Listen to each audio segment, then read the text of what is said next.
Has it ever occurred to you that there is someone out there, as we speak, living the life that you are dreaming of? And the only difference between you and her is that she understood something very fundamental about human nature that you've probably been overlooking your whole life, which is that people usually don't want the truth. They want what's going to make them feel better about themselves. So while you're jumping through hoops, trying to be honest, trying to be righteous, trying to be a good girl, and getting nowhere, maybe even getting used and abused, there is someone out there getting everything that you want and more because she knows exactly how to push people's buttons. And this very deep human craving for fantasy operates hand in hand with a patriarchy loophole that, oh my God, is literally begging to be exploited by you. Because the world will meet you at your current level of audacity. And if you refuse to play the game, you want to be fair and righteous and nice, then guess what? The world will meet you at that feeble place that you're at. And you're not going to get very far because you're in the game whether you want to be or not. So you might as well play to win. See what I did there? I just sold you a fantasy. Except this is actually going to come true.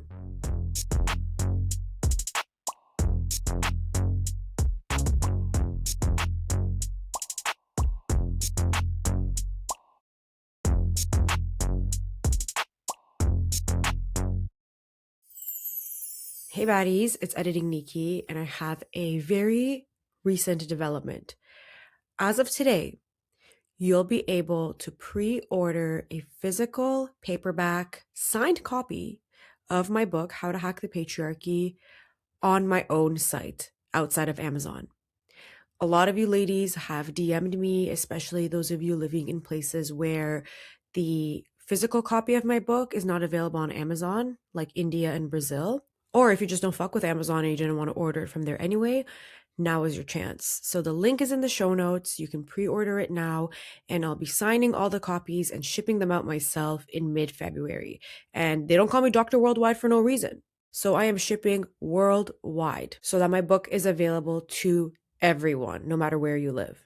And if you want a free preview of the book, that's also available with the same link. Everything will be in the show notes. All right, back to the show.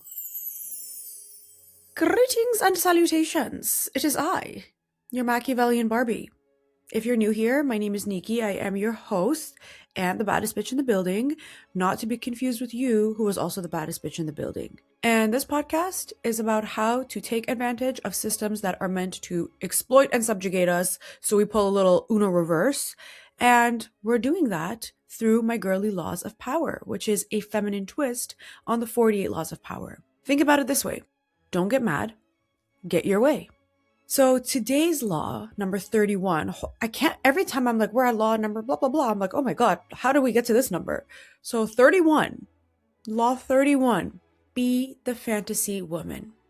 And I got the inspiration for this law from one of the laws in the 48 laws of power, which is law 32, play to people's fantasies. I was trying to see if I should hold off on doing this one as law 32 so it coincides with that law 32, but the Patreon baddies voted for this one, so we got to do it. And to be honest, my laws are not one-to-one. I only have like a handful, maybe 5, that are inspired by the 48 laws. So this is one of them, but there's going to be a lot of nuances of femininity in this episode because that is what differentiates the original. I don't even want to call it the original because they're 2 different ones. This is just loosely inspired by Law 32 and the 48 laws. So let's get into it. What's on the bad bitch agenda today is we're going to learn a few things. We're going to unlearn a few things. We're going to get into an example. And this is a new example. I've never done one like this before, so I'm looking forward to it. And then we're going to talk about some strategies. Okay? So let's talk about what we need to learn and first discuss what is a fantasy. A fantasy is the promise of something better, the promise of something that you want. It's this alluring thing that's dangling in front of you that Might be achievable, might not be achievable, but the best fantasies are the ones that are somewhat within your reach. And the thing is, everyone is obsessed with fantasy, including you, including me. Like, there's nothing wrong with it. We are all obsessed with fantasy, and fantasy has such a strong hold over us. Like, think about it. People cheat because of fantasies. People fantasize about sex while they're having sex, while they're making a sexy time with my wife. No, like, Stephen Hawking literally chat on his wife. That guy, did it work? Did it work? He literally used his computer. He's like, do you want to have sexy time with me? My wife is not home. And he chat on his wife. And it makes sense because the world, I mean, not Stephen Hawking cheating, but fantasy makes a lot of sense because the world is gray. The world is the ugliest shade of gray you could ever imagine. And what you need to do as the fantasy woman is you need to dangle the promise of that grass being greener in front of them. Not too close, not too far, but you got to dangle that possibility and make it feel like it's achievable. But we're going to talk about that more later in the episode. What you need to understand right now is that fantasy is more appealing than truth. A lot of the time, people don't want the truth. They want to escape from reality. They want to know or they want to hear what's going to make them feel better. Why would you want more gray when you can have color, even if the color is not true? And that's what gets people going. Like when you apply for a job, you're looking at these salaries and you're like, oh, well, if my salary was this much, I'd have a 20% raise and I can do all these things with it. I could travel, I can move into a new apartment, blah, blah, blah. And you start fantasizing and that's what keeps you going. That's what keeps you looking for more jobs in this Hunger Games job search that is the freaking job market right now. Like you probably fantasize about 20 different things today without even knowing it, without even consciously being like, oh, this is a fantasy. So people want what they don't have. People want what they can't have. And if you can convince them that they can have it and it's just within their reach and you're the one who's going to be able to give it to them, then you have them in the palm of your hand. And when you understand the patriarchal loophole that this operates with, piece of cake, especially for a girly. Now, that's the stuff we needed to learn. What we need to unlearn is that most people are literally living a life imprisonment in their own minds because most people are so self-absorbed. They are so consumed in their own worlds that they don't know how to interact with other people properly. Every time you interact with another person, you are entering their universe. And they think that they are the sun and everyone orbits them. So if you go into their universe and you act like you're the sun, well, what's going to happen? Do you know what happens when two stars collide? One gobbles up the other. Okay? So when you go into someone else's world, it's like going into someone's house and not taking your shoes off. And someone says, hey, please take your shoes off. And you're like, no. In my house, we don't take our shoes off. And so you walk into their house with your shoes on. Okay? That's what you're doing when you go into somebody else's world, when you interact with somebody else and you are self-absorbed. You see everything from your perspective rather than from theirs. And that's what Victimella is always doing because she's always looking at everything from her own twisted perspective, which is not necessarily true. And she just sees herself as a victim and she sees everybody as out to get her. So you need to put your self-absorption aside when you are dealing with other people. That's why I'm saying, don't get mad, get your way. Like when I said in Law 30, use people's big egos to your advantage. Most people interact with somebody with a big ego and they see it from their own perspective. They're like, oh, this person is so full of themselves. They're so annoying, blah, blah, blah. They're insufferable.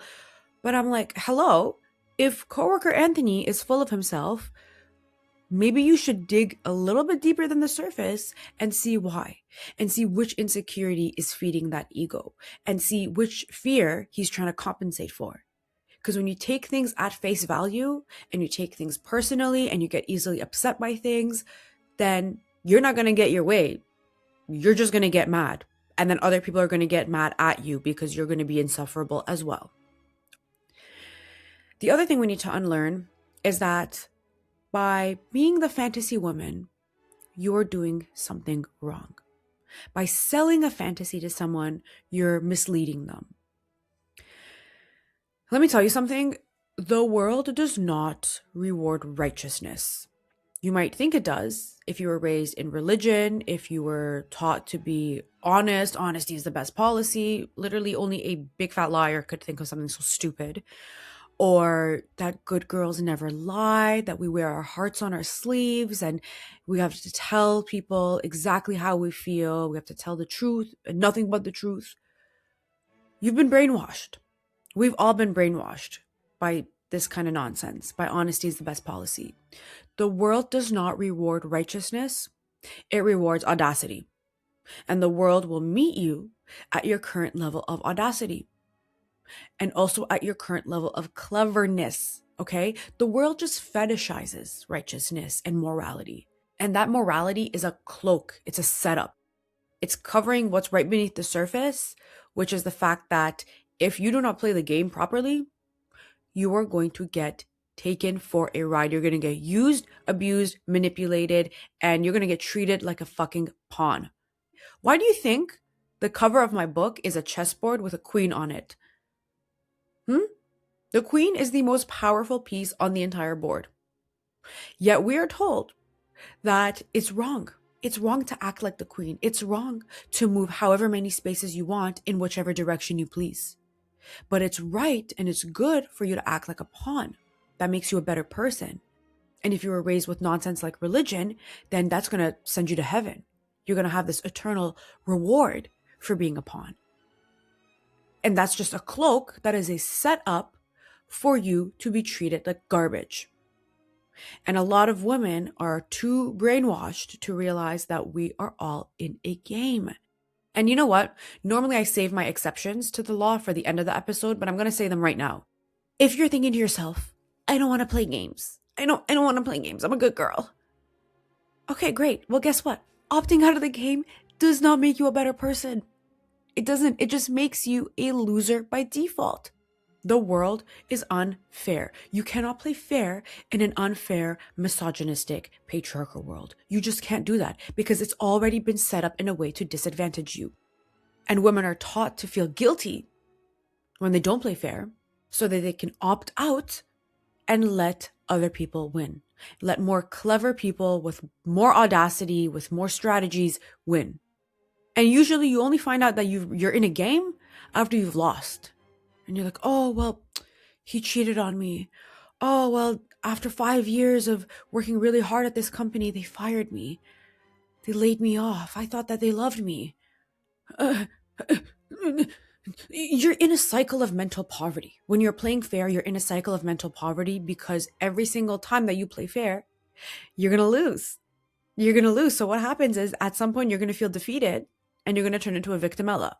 But if you can be a source of pleasure for people, then you have them in the palm of your hand. And that is exactly what it means to be a fantasy woman, which we're going to get into. Because your attention and your presence as a woman carries social value. That's what the system doesn't want you to know. No, like think about it. Think about a time you went to someplace, a restaurant, or you were in a classroom or whatever, and a really pretty girl came in. All eyes were on her. You probably turned your head to look at her. If a baddie walks in, you're going to look at her. If a baddie gives you attention, you're going to feel good about yourself. There's nothing wrong with that. And if anything, that shows that your attention carries a lot of social value. We're just told that it doesn't. We're just told that you have to feel guilty and we have to feel vain and self-centered if we're the center of attention. But in reality, again, that's just a setup for us not to realize that we have a lot of power with literally nothing but our presence. In fact, there is a quote in my book in Hack 14, Always Be the Center of Attention, which describes this perfectly. So I'm going to read that. All right, here goes. I can make the dick stand up. No, I'm just kidding. I haven't said that in a while, so I had to bring it back. Okay, here's the actual quote. Let's get into the habit of flipping things.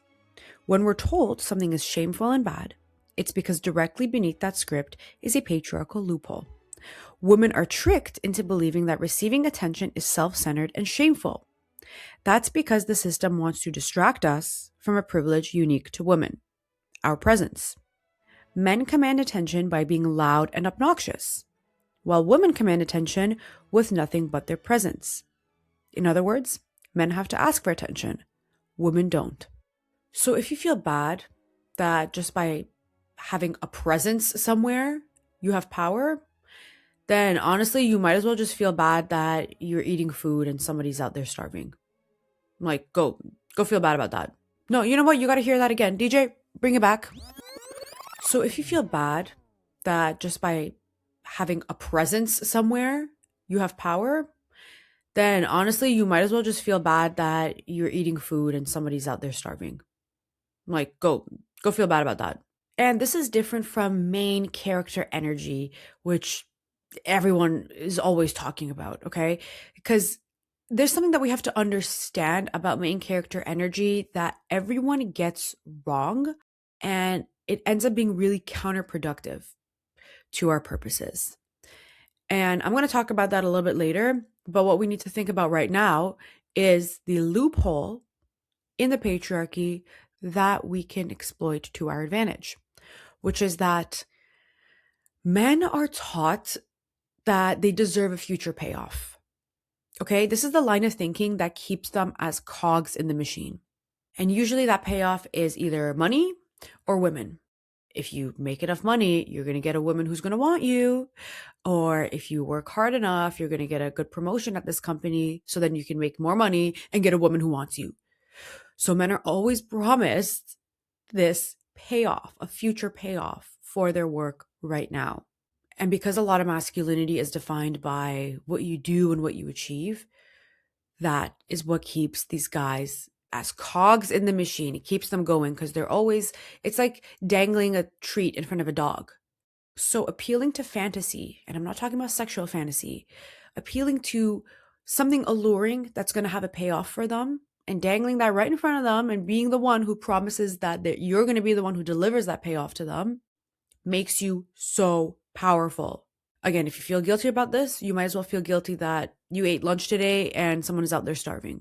Okay, go fast. Go fast if you feel guilty. Now, speaking of cogs in the machine, let's look at today's example.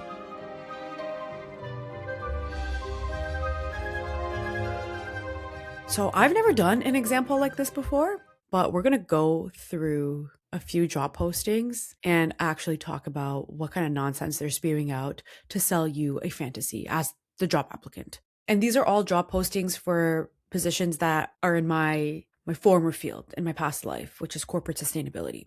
I'm just going to read out the title of the position and also the company because I feel like at this point, I've been blacklisted from the corporate world, so it really doesn't matter. We're in too deep. So the first one is at a company called Oracle, and the position title is NetSuite Senior, oh my God, why am I glitching?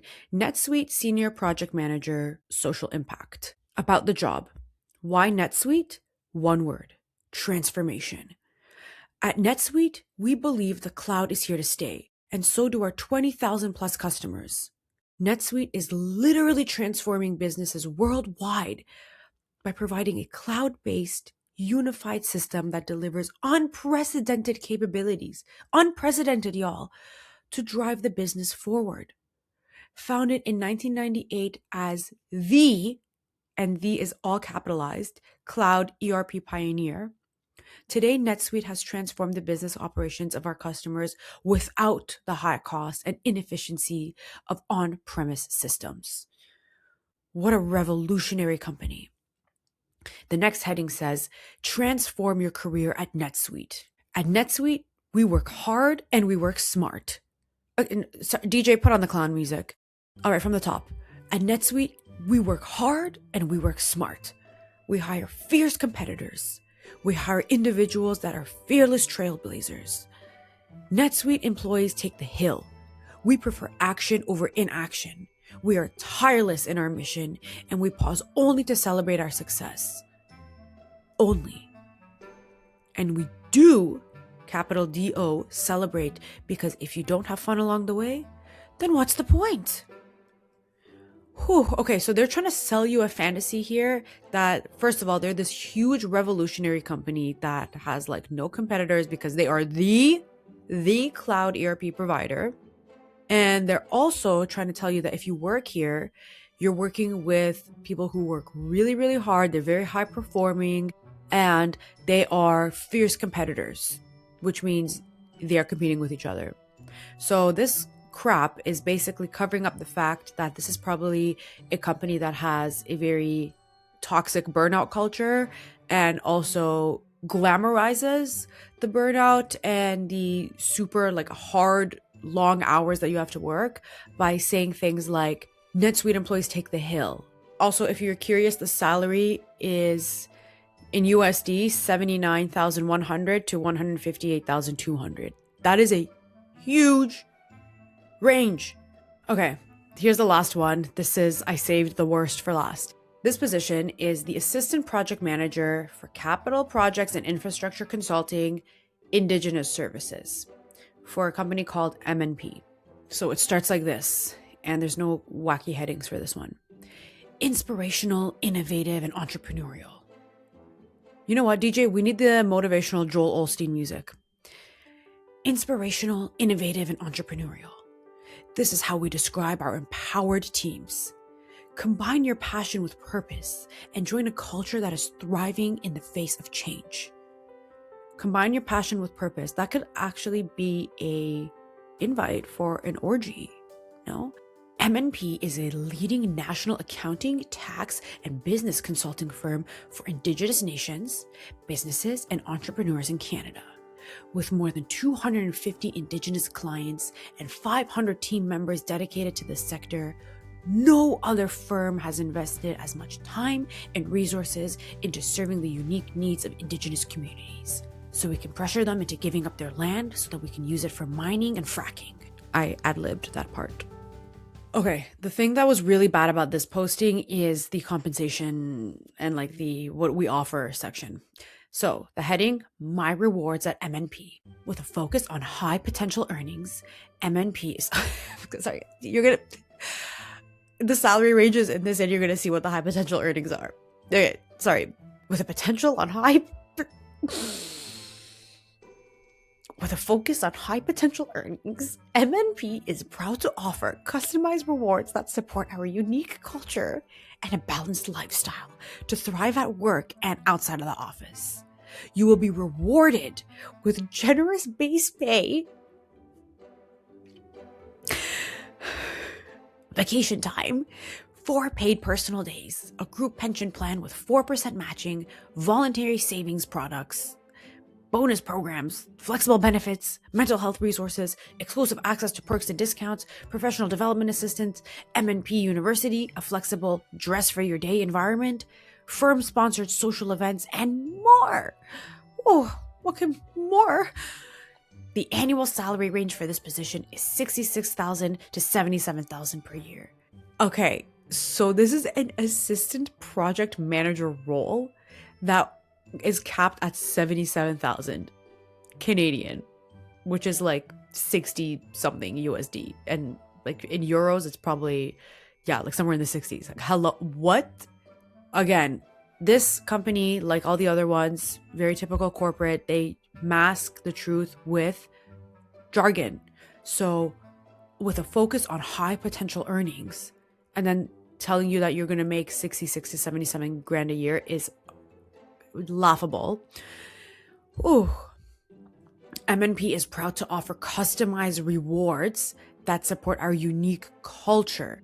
I'm very suspicious of this customized rewards, but it all makes it sound like it's tailored to you. It's tailored to our diversity program, which is actually our 4 values are racism, sexism, homophobia, and just general hatred for anybody who's not a white man.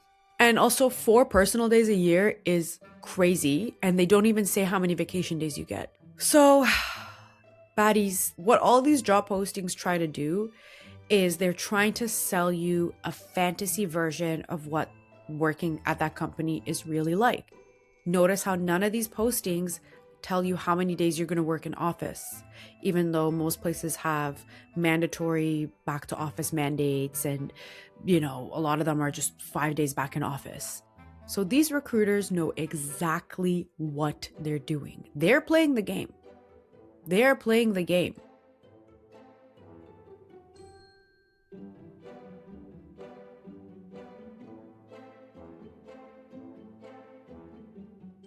Now, what does this all mean for you? So there's two parts to this. The first part of being the fantasy woman is making people fall in love with themselves when they're around you. The second part is making people think that you hold the key to what they want, which is exactly what these companies are doing. The fantasy woman is someone who does both of these things to achieve her goal. She knows that if she can accomplish both of these things, then she holds people in the palm of her hand, especially men, because she knows that men are socialized to think that there's a payoff for everything that they do. And the fantasy woman is always in motion. She's never stagnant. Okay, stagnation is the worst thing that can happen to you. It's basically death. And people are very hesitant to stop you when you're moving, to get in your way, to get in the way of your goals when you are in motion. They'll throw themselves in front of you and try to stop you when you're stationary, when you're stagnant, because it's, throw yourself in front of a stationary car, what's going to happen? Nothing. And to be clear, being the fantasy woman doesn't mean you're changing anything about yourself. It doesn't mean you're doing anything for male validation or for other people's validation. You're basically presenting a version of yourself, one of your personalities, and a version of the future that the person will respond to, because you're the queen on the chessboard and you can move in any direction for however many spaces you want.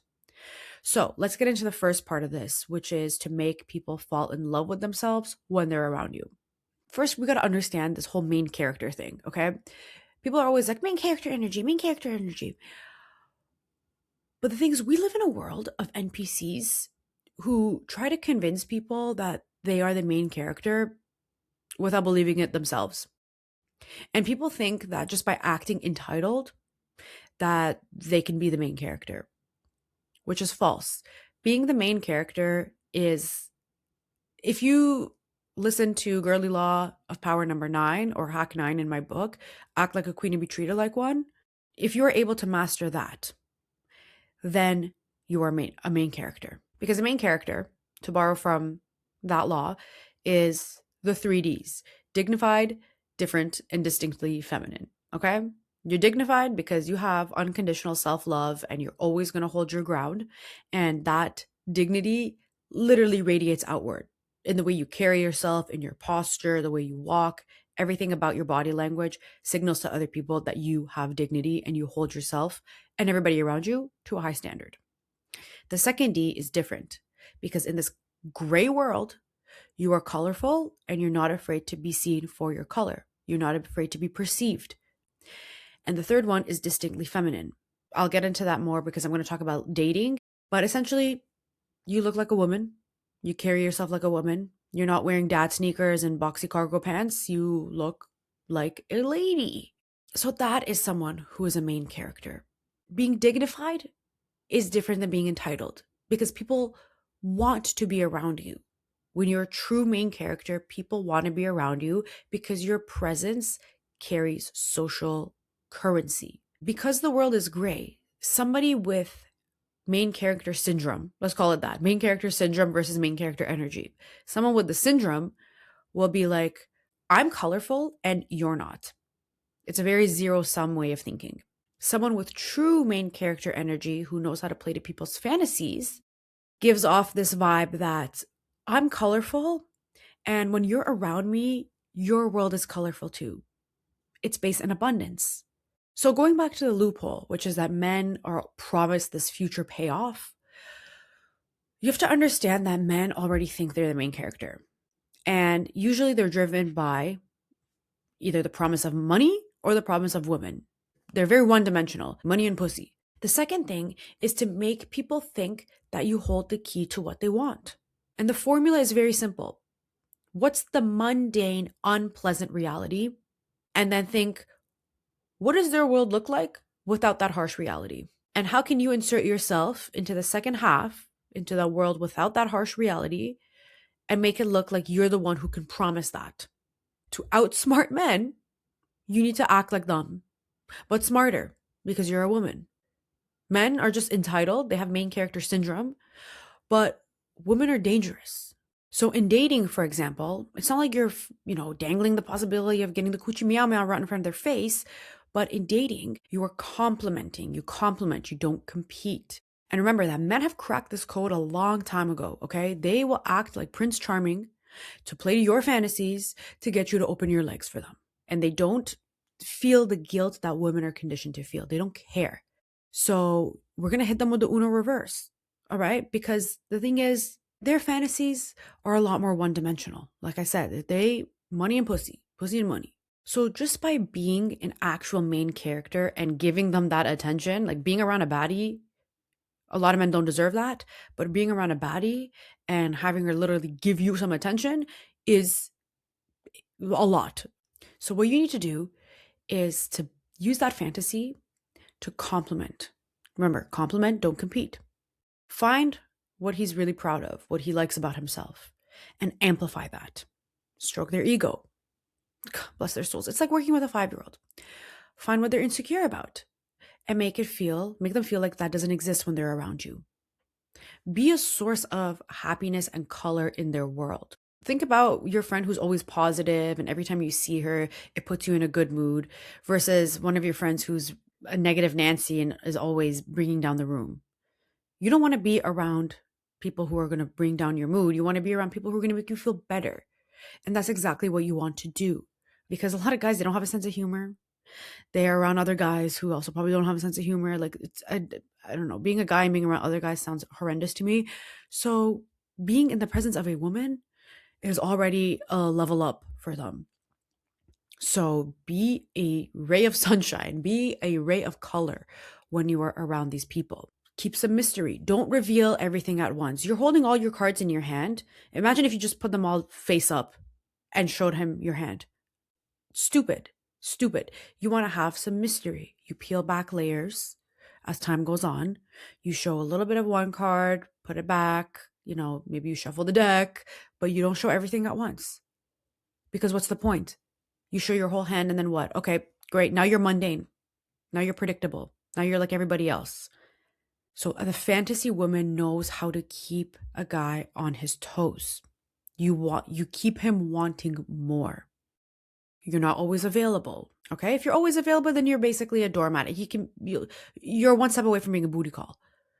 So you're not always available, and that's another layer of unpredictability. Oh, am I going to see her this week? Am I going to have to book an appointment with her? Like, what's going to happen? So you want to keep yourself busy. You keep yourself busy, and you're always keeping him on his toes. All right? You pull back a little bit. You don't show all the affection at once, and use your intuition to guide you. Again, this is not to be like some kind of 1950s housewife. This is being a source of pleasure for people. Because when you are able to make somebody feel good about themselves and want to be in your presence, think about that.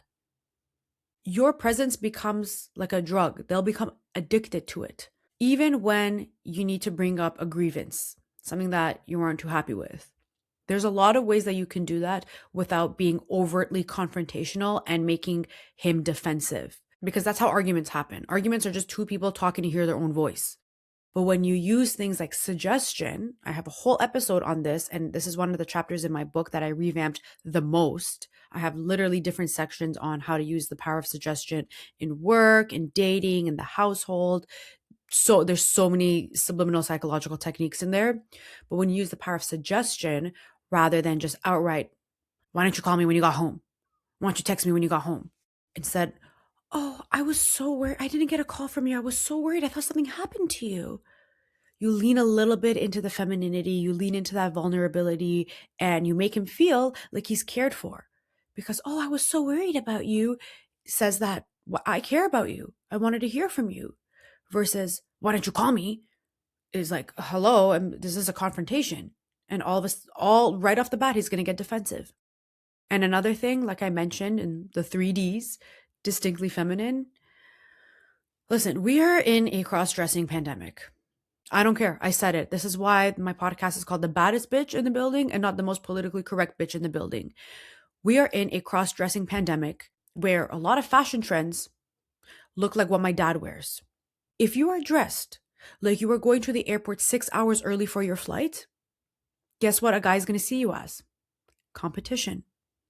If you dress like a woman, okay, yes, it's a social construct. Still, we got the better hand for once. A nice dress, a pretty shirt, a nice perfume, pretty jewelry, a cute little purse, not a big purse, you're not Mary Poppins, small purse only. Heels, kitten heels, or like a 2-inch heel. You don't need to wear stilettos. When you dress in a way that only a woman can, what do you think is going to happen? You look like a lady. You look like somebody who wants to be seen with. And being the fantasy woman, a lot of it is just the visual aspect of it. Because men are visual creatures, and then they have like one eyebrow. But again, like I said, they're one dimensional. They are one dimensional and they respond to the visual more than anything else. That makes our job a lot easier. Dealing with women is a lot harder because women actually have depth and like a lot of different layers to it. So that's the dating element of it. In work, the femininity will still get you pretty far unless you work with a masculine woman and like some pick-me girl, then you might have to tone it down a little bit. But when you work with just a simple one-dimensional creature with a Y chromosome, again, use the femininity. You don't know how many suckers did my work for me when I used to work my full-time job, because like men will do anything for a baddie. They will, okay? Again, the loophole, men are promised this future payoff. In this case, it's usually money, or it could be some kind of goal that they have for the company. Oh, grow our revenue by 5% or some crap like that. Find what whoever you're working with is fixated on. If they're fixated on a certain corporate term, use that term. Repeating people's words back to them has a hypnotic effect. People love to hear it. So use that term. When you're presenting a project, a pitch, whatever, you're pitching an idea, tell them how your idea is going to get them to X corporate term that they love to use, or whatever corporate goal that they're focused on in their fuck ass like 2025 to 2028 strategy. Prime them like that. Because remember, these terms that they use or these goals that they're fixated on, whatever it is that they're obsessed with, that is the fantasy that they want. That is the payoff that they want. So frame yourself in a way that you are that person who's going to help them achieve that payoff. In a job interview, try to, at the beginning of the interview, before the interview even starts, like if it's in person, they're walking you to the interview room or you guys are getting settled, conversationally, try to ask them, what was it about my job application that stood out to you? And that answer will give you a few things. First of all, it's going to get them thinking positively about you right off the bat. So that's perfect because that's how you want to go into the interview. And you don't know what happened before. Maybe they were having a bad day. Maybe they just got out of a really bad meeting. So you get them in that positive mood right off the bat. That's going to work positively to your favor. Their answer will also tell you what their fantasy is, what payoff they want. Oh, the last person in this role left after a year, so we're really hoping for somebody who's going to be with us long term, who wants to stay in the company and grow with us. And I saw in your last few positions, you were there for a long time. You have some great experience. And their answer will tell you a lot. So that's how you frame your fantasy that you're going to sell to them. So get clues from them. Remember, you're playing a game. You can get hints. You can cheat when appropriate. You can do whatever you need to do so that you can get ahead. And if you're not lying during your job interview, what the hell are you doing? I might have to do an episode on that about lying during job interviews. So in the work world, whether it's in an interview or in a workplace you're already at, always try to find what it is that is challenging the person you're working with, challenging coworker Anthony, challenging CEO Bill, and present yourself as someone who can fix that problem. How can hiring you fix that problem? How can putting you on this project fix that problem? How can promoting you fix that problem? So get in that mindset. Remember that every decision is an emotional decision, at least to some extent. No matter how logical people want to think they are, you are being driven by emotion when you are making a decision. So appeal to that emotional side. Remember, these people are humans. They're human beings. They have feelings. They have emotions. Tap into them and you have so much power. And you're able to play the game better than most men. You are.